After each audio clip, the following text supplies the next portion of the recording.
Usually you started as a technical. It's a purely technical. It's a pure play technical. And the first is convergence of IP, VoIP. And then afterwards, you manage people, services. So you become an enabler of the organization. But nowadays, the ID heads or the security heads or the technology heads is more on strategic partner of the organization or the company they're working. So you have to understand the business intricacies. So you're no more a technical, but also a strategic planner and aligning with the business operations and business strategy. So you have to understand also the business side of it.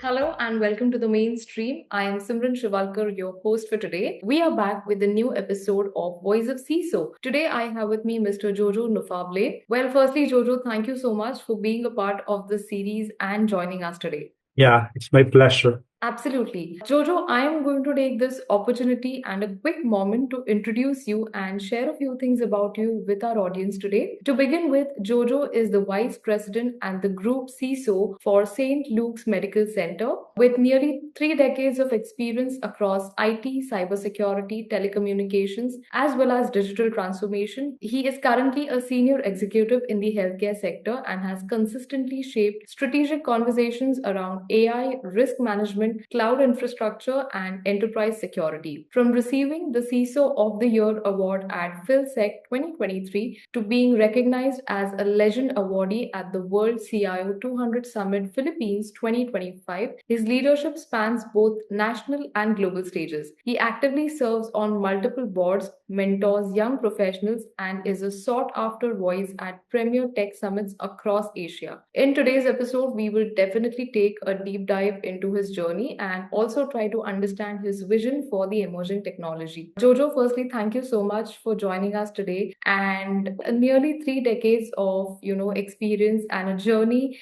in tech and security. Can you tell us a bit about how this journey has been? What originally pulled you to this field and how has your perspective evolved over the years? Actually, I graduated as electronics and communication engineer at MIT Philippines.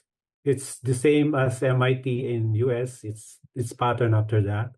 But initially, during my 15 years, the first half, I started as a cellular engineer, a data communications engineer, a satellite engineer. So it's more telecoms. But after that, I became interested in IT, specifically on cloud computing. So I shifted to IT infrastructure and security initially. When I transferred to DXC and handled EMEA region, that's about more than 30 countries for their global sites and services for the IT infrastructure and outsourcing. And then from that, I discovered cybersecurity for that matter, specifically ransomware. That's 2016 when I met WannaCry, the first version of ransomware, and I have 3 days of sleepless nights battling this menace ransomware because our client PNG and their plant was attacked by a it's a typical ransomware before is just using a USB. That USB because of not clear timing of patching of Windows Server, it brought the plants in Russia and Poland down. So I have to talk to a lot of global tech like British Telecoms, Cisco, and Windows for 3 days or nights and battling that menace. And so I subcounted that after that, my advocacy is how to fight this ransomware from now on. That's a bit history on my part, why I'm this profession. Jojo, thank you so much for sharing your journey with us today and giving us a glimpse into this experience has been so far. Moving on, I would also want to understand from you, as a leader who has worked across industries, right from telecom and public sector to healthcare as well, what has been the most significant shift when we talk about the role of CIOs and CISOs today? What has changed over the years, if you could share a bit about it? Yeah. During my initial professional career, usually you started as a technical. It's a purely technical. It's a pure play technical. And the first is convergence of IP, BOIP, and then afterwards you manage people, services. So you become an enabler of the organization. But nowadays, the ID heads or the security heads or the technology heads is more on strategic partner of the organization or the company they're working. So you have to understand the business intricacies. So you're no more a technical, but also a strategic planner and aligning with the business operations and business strategy. So you have to understand also the business side of it.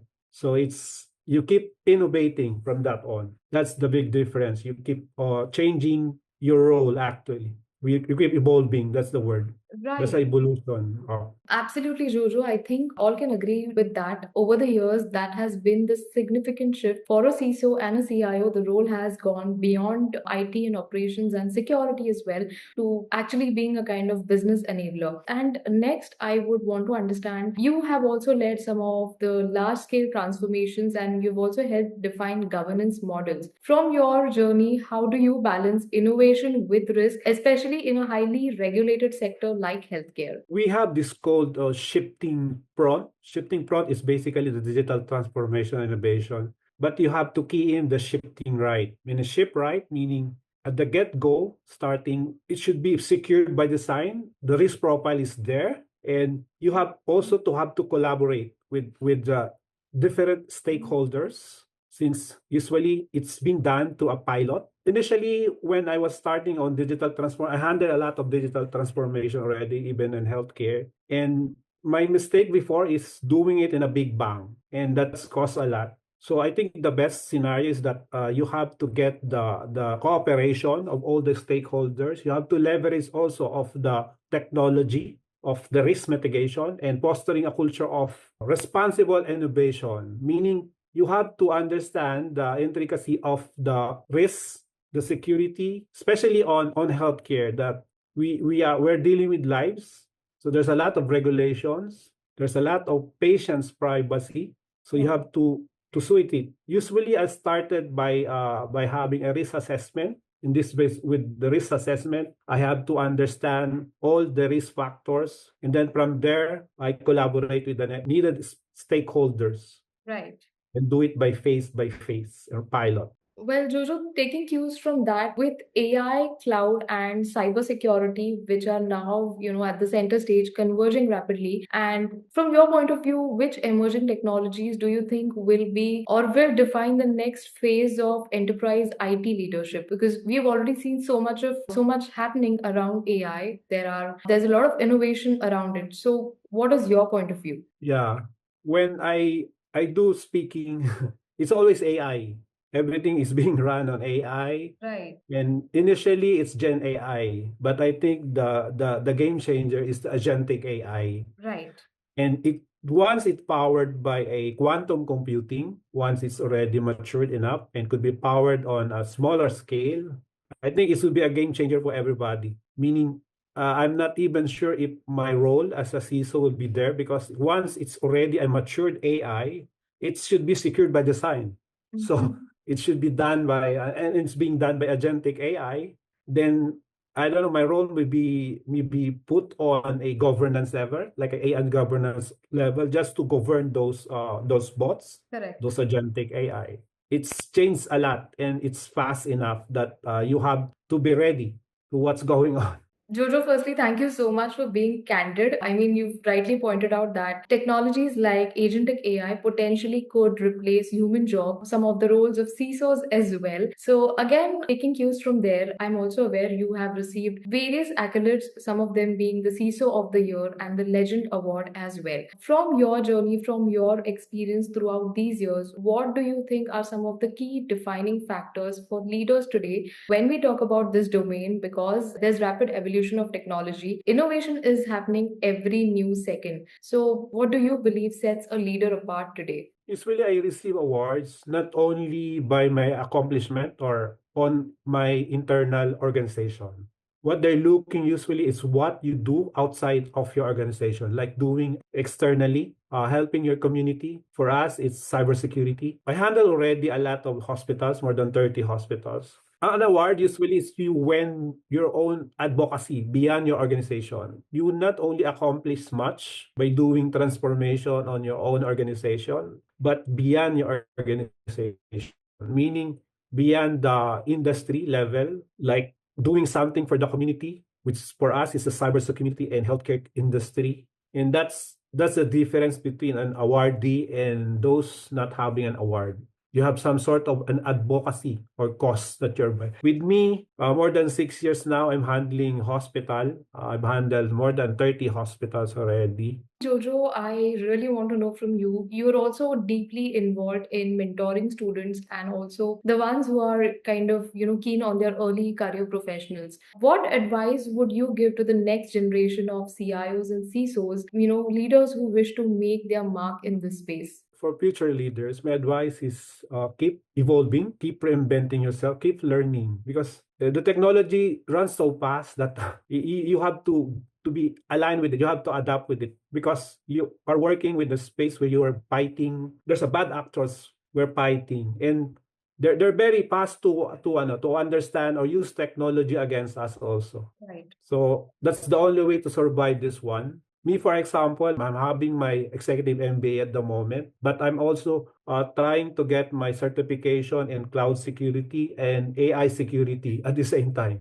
So it's technical and executive level at the same time. So I think that's the way to go to sharpen yourself because the technology is so fast. And even the bad actor is so fast to adapt it. So you cannot beat them, you join them. That's the way it Absolutely. is. Right, Yes. rightly said. So, and any skills that are relevant in today's era that you recommend for leaders to take up before, they become leaders? I think you have to, because that differentiates that from AI is you have to have the right mindset. At least you have the right governance. At least you know how to understand from the moral aspect because that differentiate us from the AI or even bad actors. We have to able to understand what's the right path, what's the needed thing, and what to do to help the community. Absolutely. So it's still on the moral aspect of it. So that's differentiate that's good and bad. Right. Jojo, thank you so much for sharing this wonderful piece of advice and some incredible insights from your journey as well. While this chat has been deeply insightful and inspirational at many levels, I really want to thank you for joining us today. Again, while we wrap up, I look forward to connecting back with you again. Yes. Thank you. Thank you. Thank It's you my so much. pleasure to talk to you.